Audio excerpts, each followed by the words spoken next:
यत्र नार्यस्तु पूज्यन्ते रमन्ते तत्र देवता, अर्थात जहाँ नारियों का सम्मान किया जाता है वहाँ साक्षात देवता निवास करते हैं।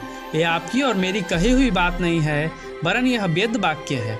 फिर भी इस ध्रुव सत्य पर उपेक्षा के बादल सदियों से मंडराते आ रहे हैं। विषय के आधुनिक पक्ष की ओर विचार करें तो मुझे एक तरफ यह जानकर बड़ी प्रसन्नता होती है कि नारी सशक्तिकरण, लाडली योजना, बेटी बचाओ बेटी पढ़ाओ आदि योजनाएं लागू की जा रही हैं, जो साबित करती हैं कि अभी भी समाज के ऊंचे पदों पर बुद्धिजीवी लोग आसीन हैं, जो सृष्टि की संरचना में अधिक भूमिका निभाने वाली महियसी महिलाओं को उनके अधिकार दिलाने के लिए कार्यरत हैं। दूसरी तरफ यह सोचकर मुझे काफी दुख होता है कि भारत जैसे देश में भी ऐसे लोग हैं जिन्हें यह बताने की जरूरत है कि नारियों का भी उनका अधिकार मिलना चाहिए।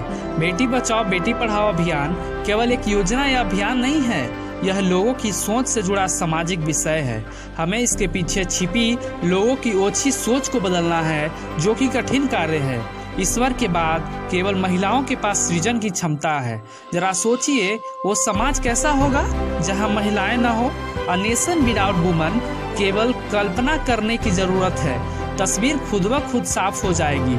ऐसा कोई काम नहीं जो लड़कियां नहीं कर सकती, वो भी देश के प्रगति में समान रूप से भागीदार हैं। इंदिरा गांधी से लेकर कल्पना चावला तक ऐसे लाखों नाम हैं जिन्होंने देश का नाम रोशन किया है। जब एक बालक को पढ़ाया जाता है तो केवल एक इंसान ही शिक्षित होता है, जबकि एक बालिका को पढ़ाने से दो दो परिवार साक्षर होते हैं। साक्षर माँ ही अपने बच्चे का चरित्र निर्माण करती है, अतः वह जन्मदाता ही नहीं चरित्र निर्माता भी है, क्योंकि उसके अनेकों किरदार हैं। एक लड़की जन्म लेकर सर्वप्रथम बेटी बनती है, अपने माँ बाप के लिए हर संकट में ढाल बनकर खड़ी रहती है, बहन बनकर भाई का सहयोग करती है, तो पत्नी बनकर अपने पति और ससुराल का हर सुख दुख में साथ देती है, माँ बनकर अपने बच्चों पर सर्वस्व न्यौछावर कर देती है, अपने बच्चों में संस्कार का बीजारोपण करती है।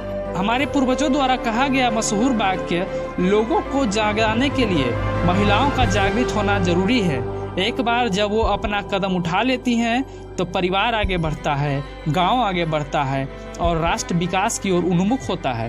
भारत में महिलाओं को सशक्त बनाने के लिए सबसे पहले समाज में उनके अधिकारों और मूल्यों को मारने वाले उन सभी राक्षसी सोच को मारना जरूरी है, जैसे दहेज प्रथा, अशिक्षा, यौन हिंसा, असमानता, भ्रूण हत्या, महिलाओं के प्रति घरेलू हिंसा, बलात्कार, वेश्यावृत्ति, मानव तस्करी और ऐसे ही दूसरे विषय। लैंगिक भेदभाव राष्ट्र में सांस्कृतिक, सामाजिक, आर्थिक और शैक्षिक अंतर ले आता है, जो देश को पीछे की ओर ढकेलता है।